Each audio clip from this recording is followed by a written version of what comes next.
Good afternoon, passengers. This is your co-host, Arik, speaking. Welcome to THN Flight 42A. The hate napkin is currently cruising at an altitude of 33,000 feet at an airspeed of 400 miles per hour and is sponsored by Regal Prints. Visit regalprints.com for all your signage needs in Columbia and the South Carolina Midlands. But if you're deplaning in King of Prussia, Pennsylvania, Regal Prints really can't help you. Anyway, sit back, relax, have an adult beverage. We certainly are. And we're all retired Northwest Airlines pilots. And please feel free to hate the rest of the show. Da-da-da-da-da! Welcome, ladies and gentlemen, to Season 1, Episode 21 of The Hate Napkin. I'm your co-host, Arik Bjorn, from the Armpit, South Carolina. And we're joined this week by co-host Garrett. Nope, not here again. Instead, we have unbilled celebrity guest star Carla from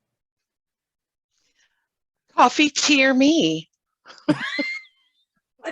I think that. Oh wait, that's not a place.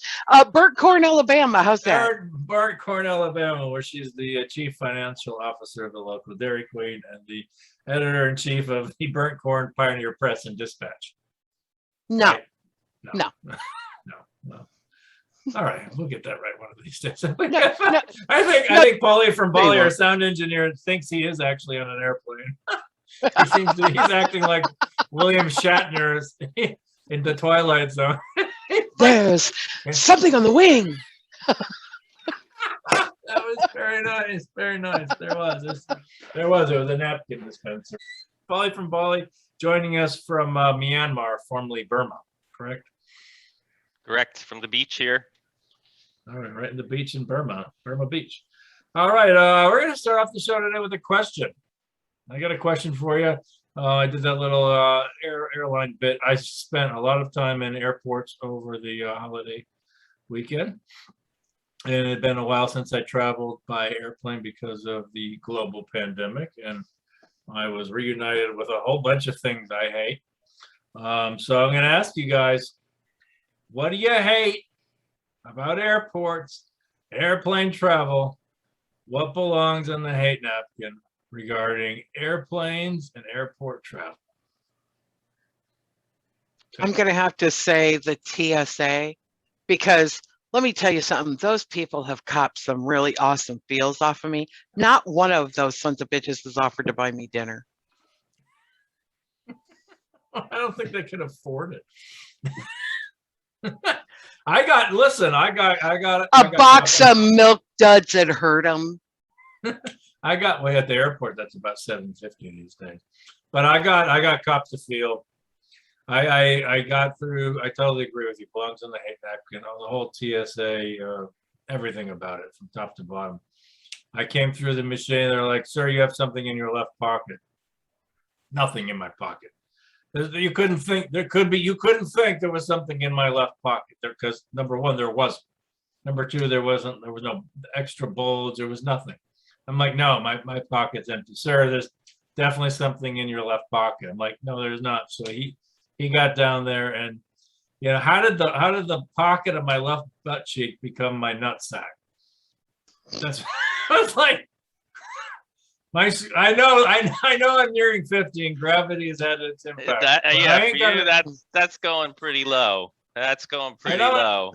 My scrotum might be near my kneecap, but it ain't in my left pocket in the back of my pants. That's all I got to say. Is that what you're going there for, Carla? I wasn't going anywhere near that. All right, TSA, the whole TSA experience. Yeah, exactly. Up there, yeah. Pauly, how about you? I have actually opted for getting the cop to feel because at one point I was flying so much, I just going into this machine that you have radiation going through your whole body. I'm like, this can't be good to be doing this often. You know, I had did it like 3 times in a week or something, and I'm just like, I'm gonna ask them to opt out. And then of course you've asked for the cop to feel, and then it was just really awkward. It reminds me of a time when I went to the doctor and I had like horrible stomach thing. I think I was like, whatever. I think blood was involved, and I asked for the colonoscopy. I was like, "Can you give me the colon check?" Oh, the finger. Yeah, check. and then it's this TSA agent and that doctor that time at the hospital both had that same look, like, you just want me to do this, don't you? You know, like, it's just really, really awkward. Like, you're making me do this because you get off on it. But it takes all the fun out of it. You know that look. It takes all the fun out of it when you ask for it. Yeah, and then what I mean? Well, yeah, the power is back in your hands. You're like, come feel my nuts, baby. Yeah. Everyone should do you this. see what I got? Yeah. Wait. I got 4 pockets. It's in one of them. All right. Here's what I hate.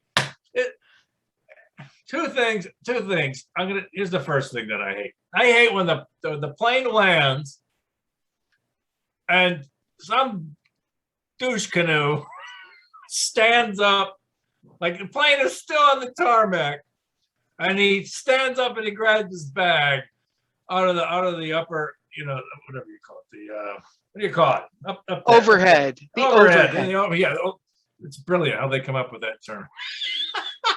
It's over your head. Douche nozzle goes to the overhead, pulls his bag out, and he's standing there, and it's like, you're still on the tarmac. We haven't even gotten to the gate, you idiot. We're at least 30 minutes from anybody being able to move anywhere. People don't realize. I hate it when they cut you to get on the plane, and it's like we're all leaving at the same time. Right. What are you doing? Hey, guess what? We have an assigned seat. Right. It doesn't matter when you get on the plane. You know who the smartest person is? The last person on the plane. That's the smartest person in the whole airport, in the airplane. The last person. And everybody else is complaining about them getting on the plane. Oh, he's late. Like, we should be worshiping that guy or that woman. Like, that's the smart one. Please lead us. Lead us out of this hell that please. We elect you, a great one. All right, Carla, what you got? This is my hate napkin of the day. Teenage boys, no longer babies, not yet man babies.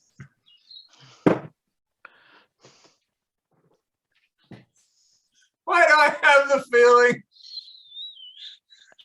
You're talking to 2 man-childs. Right now. We're screwed. Damn right. What Carla means is. Oh no, you don't. She's screwed. Carla will tell you what. Carla will tell you what Carla means.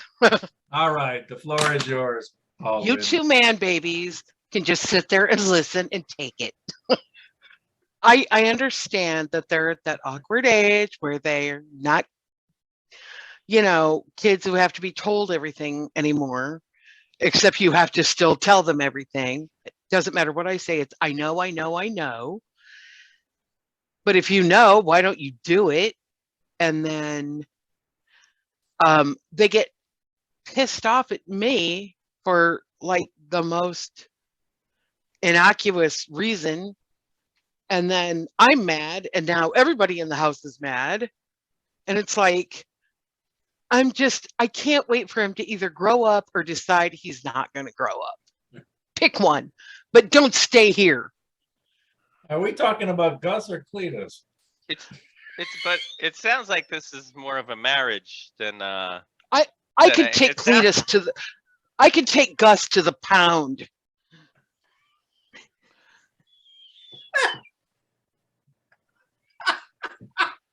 Well, ladies and gentlemen, welcome our special new guest star, Dr. Phil. Dr. Phil, come on. No, he can't make it. All right, then you're stuck with us 2 man babies to help you out here. You are. The good news is that we did make that choice and both of us decided not to grow up.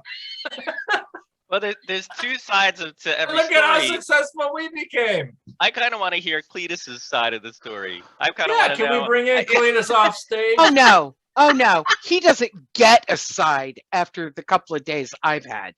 I think you could probably reattach his tongue with some dental floss. Maybe he could communicate in signs. I got one for him.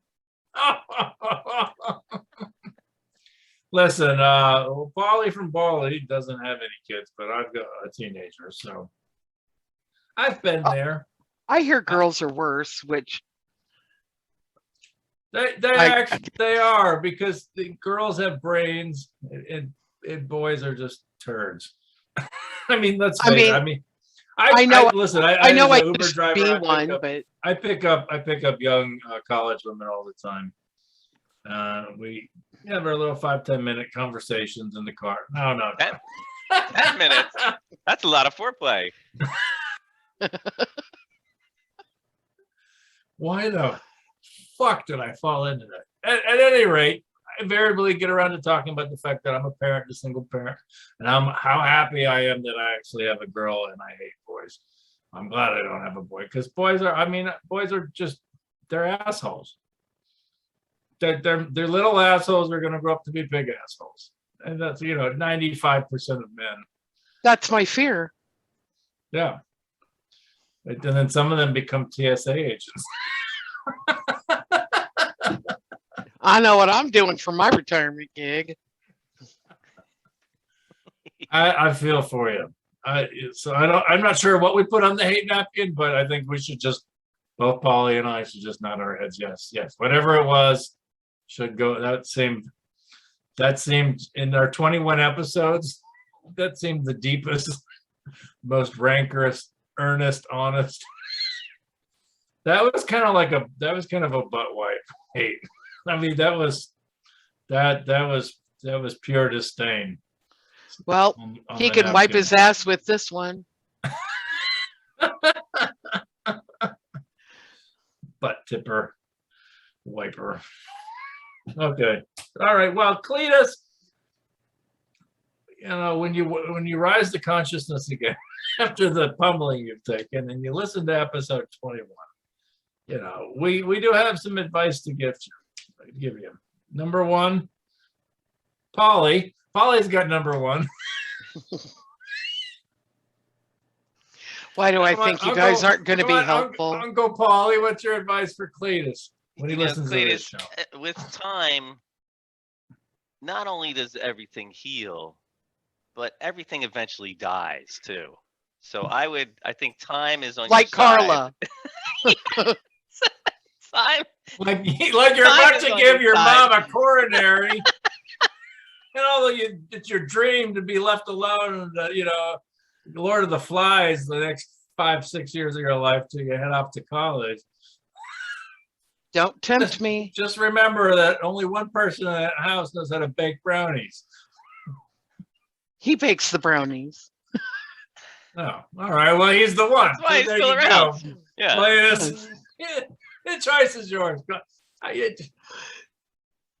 don't know. My advice, Cletus, is that you don't know how good you have it. Carla is the fucking bomb.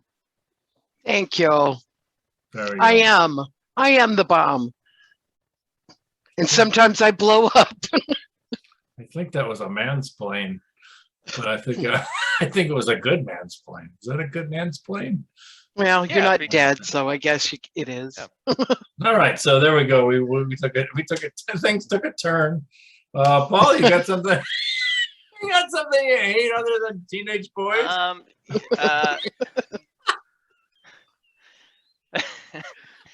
I'm gonna go with Taka. And this is I've been told that it's a giant type kind of lizard, but it makes this noise at 3 in the morning. I don't know where it is. Where you are there in Myanmar. Yeah, and I've been told that it's a giant lizard. I thought it was a rat, like mating call, but I've been told they call it a taka lizard. But it does go. They named it after the sound it makes, and it's "Taka! Taka!" And it's really, really annoying, and it's made my hate napkin. Wait a second. Are you sure that's not Jose Feliciano? Somewhere in the backyard. I can't find maybe, you can follow the sound. It is an invisible animal, whatever it is. Is that his name? Yeah. Oh, no. Not Jose Feliciano. Hervé Villechaize, right? Who played the little guy at Fantasy Island? He killed himself. Hervé Villechaize. Hervé Villechaize. What are you talking about? Hervé. Maybe he I didn't quite. I have never heard anyone confuse Hervé Villechaize with Jose Feliciano. Oh, the guy at Fantasy Island, the plane. I think I think he shot him. Somehow that guy shot himself with a shotgun. I don't know how that worked, but oh my! But That's what I need. Maybe he's still hanging on, wandering the beaches of Myanmar late at night. Taka! Oh my God, Jose Feliciano. I'm so sorry.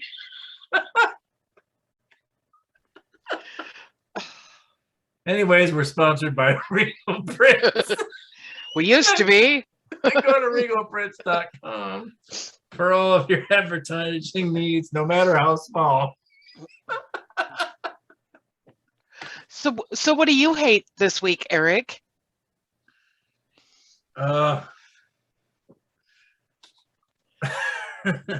Okay, there was one other thing on the airplane that I hated. And I know Carla's going to agree with me because she hates little kids. I got stuck in front of, you hate misbehaved little kids on the airplane who have to listen to their little beepity beepity beepity beepity beepity video games for 2 hours straight and kick you in the back the whole time. And when you turn to the mother and politely say, "I'm sorry, could you get your little annoying shit of a child to stop kicking my spinal cord?" They just kind of look at you and go, oh, at one point. So eventually I did what any mature adult would do. As soon as the unbuckle your seatbelt sign hit, I pushed the button in my seat and all 280 pounds of me floored back into his face.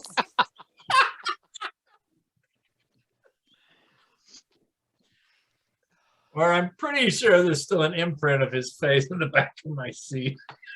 Turned to the mom and said, "No need, we're good."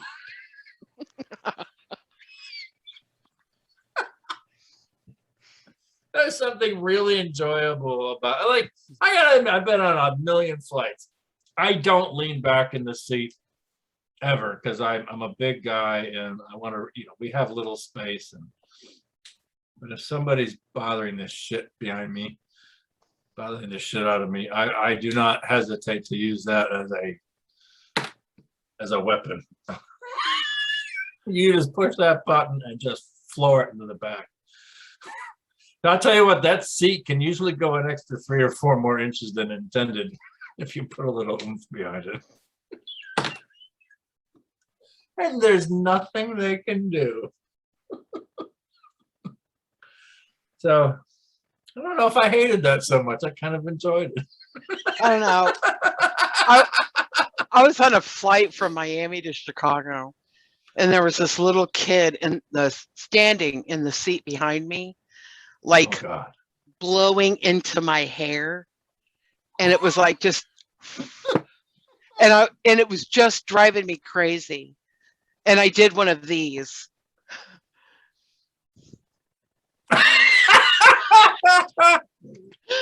And he just flung back in his seat and sat there with his big eyes, and I never felt a thing for the rest of the flight. It was great. I think we're still on the tarmac in Miami. Folks, that one's worth watching this on YouTube. That's all I got to say. It was a visual. We might need to do a freeze frame of that, Pauly. Put that in a T-shirt and then put that in the hatenapkin.com merch. I'd just like to dedicate episode 21 of season 1 to the family of Jose Feliciano. Whose name you besmirched. Wow! Only because I thought he was the short guy in Fantasy Island. There we go, folks. That's a wrap. See you next Tuesday.